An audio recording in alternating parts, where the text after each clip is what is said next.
박현경 기자의 인사이드 아메리카. 네, 박 기자 어서 오십시오. 네, 안녕하십니까. 어제 슈퍼볼 보셨습니까? 네, 봤습니다. 재미있었습니까? 재미없게 봤습니다. 이정은 씨는 보셨습니까? 예, 저는 어저께 슈퍼볼을 사실 굉장히 기대를 하면서 아하. 전날부터 음식 준비를 참 많이 했거든요. 아, 그랬어요? 그 시간이 너무 아까워서 울 뻔했어요. 네.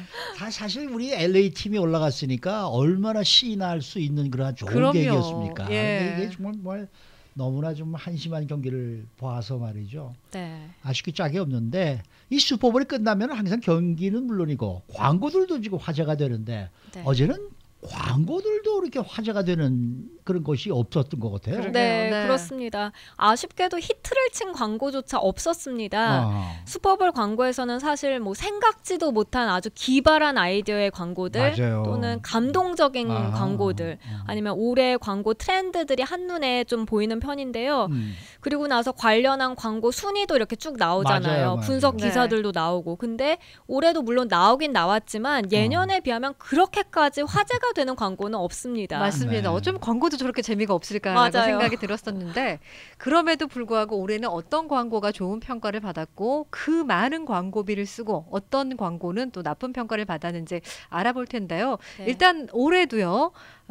그 위너 기업은 있죠. 광고에 대해서. 네네. 이제 여러 곳들에서 광고에 대해서 평가를 내놓기 때문에 위너가 서로 다르긴 한데 네. 그래도 공통적으로 최고의 광고로 뽑힌 게 보니까 아마존이랑 마이크로소프트 광고였습니다. 네. 먼저 아마존 광고부터 보면요. 인공지능 음성 인식 비서 알렉사를 광고했죠. 근데 보통 광고라고 하면 우리가 이런 거 되게 최고다 이렇게 좋은 네네. 점을 이제 보통 홍보하는 식인데요. 아마존은 정반대였습니다.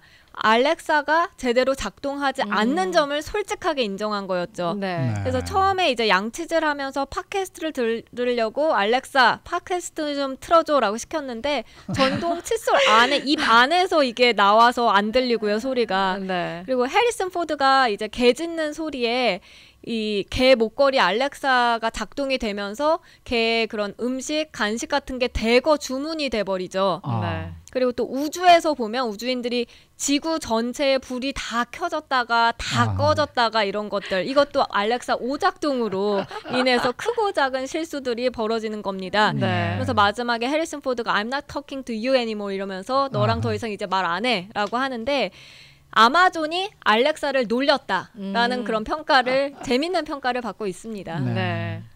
아마존 광고가 재미있었던 것으로 화제가 됐다면은 마이크로소프트는 감동을 준 광고로 지금 평가가 되고 있네요. 네, 이 마이크로소프트에서는 이제 손이나 팔을 자유롭게 쓸 수 없는 장애를 지닌 어린이들이 나오는데요. 맞아요. 그 어린이들이 다른 친구들과 함께 마이크로소프트 게임기를 갖고서 플레이하는 그런 광고였습니다. 네. 이들의 부모들은 자녀들이 좀 다른 친구들과 어울리지 못할까 걱정을 많이 했다고 하고요. 근데 막상 그 걱정을 이제 물리치고 마이크로소프트 게임으로 하나가 되는 겁니다. 그리고 그 아이도 이 마이크로소프트 게임을 할 때면 정말 다른 이들과 차이를 못 느낀다라면서 좋아하고요. 그래서 When everybody plays, we all win 이라면서 네, 네, 누구나 네. 게임을 즐길 때 우리 모두가 이기는 것이다. 라는 문구와 함께 끝나는데요. 이제 기술 발전이 되면서 많은 사람들의 성취를 돕는 걸 잘 보여줬다. 그래서 시청자들이 보고서 가장 feels good, 가장 마음이 훈훈해진 그런 광고였다. 이게 마이크로소프트였습니다. 네. 네. 그런가 하면 또 이 광고는 뭐야? 의미하는 게 뭘까라고 혼란스러워하면서도 나름대로 좋은 평가를 받은 광고도 있었죠. 네, 바로 버드라이트 광고였습니다. Bud Light. 네, 네. 버드라이트. 그게 그러니까 최고의 인기 드라마죠. 게임스 오브 드론스 컨셉으로 제작돼서 이제 굉장한 서프라이즈를 안겼다는 평가였습니다. 네. 그러니까 게임 오브 드론스를 홍보하는 동시에 다음 시즌 거를 홍보하는 동시에 역시 버드라이트도 알리면서 시청자들의 눈을 사로잡았습니다. 네. 네. 여기 지금 댓글도 버드와이저 말고 다른 맥주 광고는 나름 재미있었는데 그러셨는데 아. 바로 이 광고를 말씀하시는 거군요. 네. 근데 우리 박현경 기자는 이 버드라이트보다는 버드와이저 광고가 더 좋았다면서요? 네, 저는 그러니까 게임 오브 트론스를 안 봐서 그런지 그게 별로 마음에 안 와닿았고요. 그리고 저는 좀 동물들 나오는 광고에 약간 마음이 가는 편인데요. 버드와이저가 보통 이제 강아지와 말의 그런 우정을 다뤄서 늘 화제가 됐었잖아요. 네. 근데 올해도 보니까 처음에 전박이, 이 강아지죠. 달마시안이 나와서 아 이거 버드와이저인 것 같다 했는데 맞았습니다. 밥 딜런, 블로잉 인 더 윈드, 예, 그 음악을 배경으로 해서 바람에 달마시안 귀와 입이 이렇게 날리는 그런 걸로 나오다가 네, 너무 기분 좋아하는 표정이 나오다가 이제 카메라가 줌 아웃 되면서 보니까 그 강아지가 말이 이끄는 마차, 버드와이저 마차 위에 올라타 있던 거였습니다. 그리고 마차가 계속 달리니까 이제 바람개비 같은 풍력 발전소 여러 개가 나오고요. 알고 보니까 이제 풍력 발전을 활용한 이 친환경 양조 시스템을 알리는 광고를 선보였던 겁니다. 네. 그리고 또 좋은 평가를 받은 광고들 가운데는 현대차 광고가 눈에 띄었어요. 네, 엘리베이터 광고 아마 보신 분들은 다 기억하실 텐데요. 남녀가 사람들이 가득 찬 엘리베이터에 타니까 엘리베이터 가이가 이제 물어보죠. 어딜 가냐? 그랬더니 카 쇼핑을 한다 하는데 그 후에 엘리베이터가 한층 한층 멈춰 서는데 사람들이 다 가기 꺼려하는 그런 곳에만 멈춥니다. 예를 들면 치과. 그리고 주어리 듀티, 비행기 이 세 좌석 중에 가운데 좌석 낀 곳에 그리고 아버지가 아이의 성교육 시키는 자리 그리고 비건 저녁 파티까지 그런데 이 자동차 쇼핑을 하러 왔다는 남녀는 처음에 엘리베이터 문이 열린 곳은 그냥 일반적인 야외 바깥의 그런 자동차 판매점이었는데 이들이 우리 아니다. 우리는 현대차 사러 온 거다. 당당히 얘기하고 여기서 샤퍼 어슈런스를 소개합니다. 그랬더니 아 현대 하면서 가장 위층으로 올라가죠. 가장 위층으로 올라갔어요. 네, 그리고 이 3일 안에 바꿀 수 있는 이 프로그램을 소개해 줍니다. 근데 굉장히 좋은 평점을 받았습니다. 근데 개인적으로 저는 그렇게까지 좋았나 싶은 생각이 워낙에 들었어요. 광고가 없었어서 그런 거 아니에요? 저도 뭐 이게 뭐 그렇게 좋은 평가를 받을까 저는 그런 생각이 좀 들 정도로 나는 별로 그렇게 감동을 못 받았어요. 그러니까 보통 예년에 현대차 광고들 되게 좋았었는데 그것에 비해서 그렇게까지 좋진 않았던 것 같고 그리고 제가 보면서 와 이거 비건인 사람들이 보면 기분 나쁘지 않을까라는 생각도 잠깐 했거든요. 근데 오늘 아침에 아닌 게 아니라 비즈니스 인사이더에 나온 게 비건들이 분노를 표시하고 있다 이렇게 나왔더라고요. 그러니까 특정 계층을 타겟으로 하는 그런 것들을 하면 안 돼요, 사실. 그렇죠. 근데 저는 오히려 기아차가 광고가 훨씬 더 좋지 않았나 이런 생각이 들었어요. 사실 저도 그랬습니다. 이제 기아차 광고는 작은 시골 마을에 사는 한 남자아이의 나레이션이 인상적이었죠. 애틀란타에서도 멀리 떨어진 곳 작은 학교에 다니는 이 아이 우리는 누구인가라는 것보다도 우리가 무엇을 하는지가 중요하다 그러면서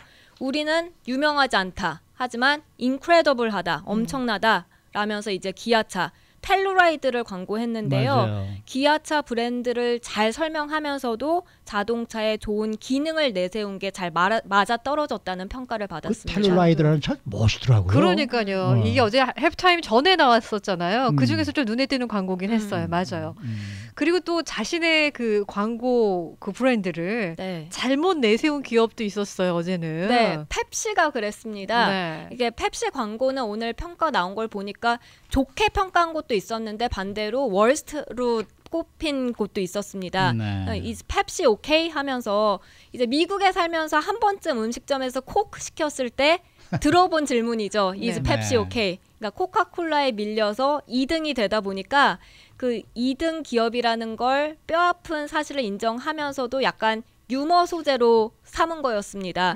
근데 이 광고 자체가 코카콜라를 오히려 더 생각나게 만들었다라는 그런 평가가 많았습니다. 근데 사실 어저께 하프타임 쇼도 별로 재미가 없었어요. 네, 맞아요. 저도 머른 5를 되게 좋아하는 편인데 그렇게까지 기대 못 미쳤습니다. 머른 5가 무대에 올랐지만 현장 관객 그리고 시청자들의 눈길을 사로잡았던 건 풍등을 달고 경기장 안을 수놓은 150대의 드론이었습니다. 이게 눈에 띄더라고요. 아주 한국의 평창 올림픽이 좋은 거 하나 맞아요. 시작해가지고 어제도 그거 정말 볼만하더라고요. 그렇습니다. 그래서 머른 5가 She'll Be Loved를 부르니까 인텔이 개발한 150대의 드론이 공연 현장을 비행해서 원 그리고 love라는 단어를 만들었죠. 그리고 이게 생방송으로 진행이 됐었는데 있었는데요. 사실 2년 전에 레이디 가가의 해프타임 쇼에서도 드론이 등장하긴 했었습니다. 근데 그거는 날씨 같은 환경 요인 때문에 미리 일주일 전에 사전 촬영된 거였는데 어제는 생방송이었다는 점, 그게 눈에 떴습니다. 그래서 인텔이 CES 2018에서 보여준 드론, 이 실내 비행 세계 기록을 자체적으로 경신했다고 합니다. 네. 어제는 뭐 실내 저 위에 지붕을 덮었었으니까 실내 경기장이니까 뭐 이 풍등 저 드론이 뭐 어디 날아갈 위험도 없는 거니까 그건 볼만했었어요. 맞아요. 그러나 저러나 그저 한마디로 어제 3시간 반, 4시간 정도는 제가 괜히 그냥 쓸데없는 시간을 보낸 그런 느낌을 좀 받았습니다. 근데 정말 경기에서부터 뭐 광고도 그랬고요, 뭐 해프타임도 그랬고 총체적 난국이었던 그 최근에 있었던 슈퍼볼 경기 중에 가장 최악이 아니었나 싶어요. 어제가. 그렇습니다. 아니 네. 풋볼이 얼마나 재미있는 경기인데 세상에 어떻게 그런 경기가 야, 이건 도대체 말을 더 이상 할 수가 없을 것 같아요. 수고 많으셨습니다. 네, 고맙습니다. 네, 박현경 기자였습니다.